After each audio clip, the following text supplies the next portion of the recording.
5 حقیقت عجیب درباره مغزت که باورت نمیشه واقعی باشن. تا حالا فکر کردی مغزت همون چیزی که الان باهاش داری این ویدیو رو میبینی چقدر پیچیده تر از چیزی است که فکر میکنی؟ تو این 5 دقیقه میخوایم با هم بریم سراغ 5 تا از عجیب ترین و شگفت انگیزترین حقایق درباره مغز انسان. چیزهایی که اگه بدونی دیگه هیچ وقت به مغزت مثل قبل نگاه نمیکنی.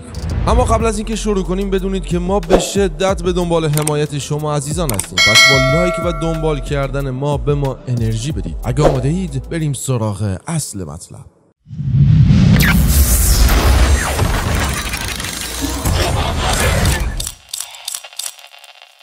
شماره 1. مغز تو برق تولید میکنه. درست شنیدی، مغز تو الکتریسیته تولید میکنه، اونم نه کم. در واقع اگه تمام نورون های مغزت با هم فعال بشن میتونن تا 20 وات برق تولید کنن. یعنی میتونه یه لامپ کم مصرف رو روشن نگه داره. و عجیب‌تر این که همین سیگنال های الکتریکیه که باعث میشن فکر کنی، ببینی، عاشق بشی یا حتی خواب ببینی. یعنی مغز یک کارخانه انرژی واقعیه. عجب. شماره 2. مغز درد رو حس نمیکنه. اگه با چاقو دستتو ببری دردشو حس میکنی؟ خب معلومه که درسته، ولی باورت میشه مغز خودش اصلا درد رو حس نمیکنه؟ یعنی اگه یه جراح مغز بخواد حین عمل جراحی با مغزت کار کنه تو حتی نیاز به بی‌حسی موضعی هم نداری. به همین خاطره که بعضی عملهای مغز در حالت هوشیاری کامل انجام میشه. مغز مثل رئیسیه که میتونه همه رو حس کنه اما خودش اصلا هیچی از خودش نمیفهمه. عجب.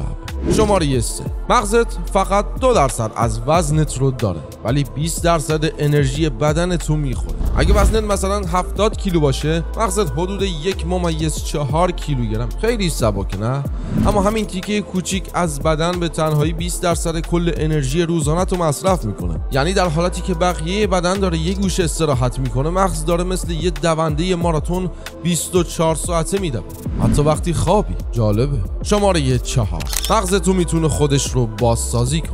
تا چند سال پیش فکر میکردن مغز اگه آسیب ببینه دیگه تمومه، اما تحقیقات جدید میگن مغز انسان توانایی نوروپلاستیسیتی داره. یعنی میتونه خودش رو بازسازی و حتی مسیرهای عصبی جدید بسازه. این یعنی اگه یه بخش از مغز آسیب ببینه بخشای دیگه میتونن جاشو بگیرن و یاد بگیرن همون کار رو انجام بدن. خیلی باحاله نه؟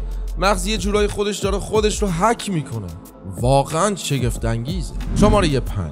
مغز نمیتونه فرق بین واقعیت و خیال رو همیشه تشخیص بده. تا حالا شده یه فیلم ترسناک ببینی و قلبت شروع کنه تون زدن؟ خب مغزت واقعا فکر میکنه اون چیزی که دیدی واقعیه. براش مهم نیست که تو فقط داری یه فیلم میبینی، چون همون سیستم های احساسی فعال میشن. درست مثل زمانی که واقعا تو موقعیت بودی. اینه که وقتی تصور مثبت داشته باشی یا مدیتیشن کنی واقعا حال فیزیکی و ذهنیت بهتر بشه. خب حالا که فهمیدی مغز چقدر عجیب و خارق العاده است، به نظرت هنوزم میشه اونو دست کم گرفت؟ از برق تولید کردن گرفته تا ناتوانی در تشخیص خیال از واقعیت، مغز تو یه شاهکاره که توی سرت پنهان شده و داره دنیا رو برای تو میسازه. اگه از این مدل دانستنی‌ها خوشت میاد حتما لایک کن و کامنت بذار و در آخر هم مشترک شو که هر هفته ذهنت یکم بیشتر واشه. بدرود.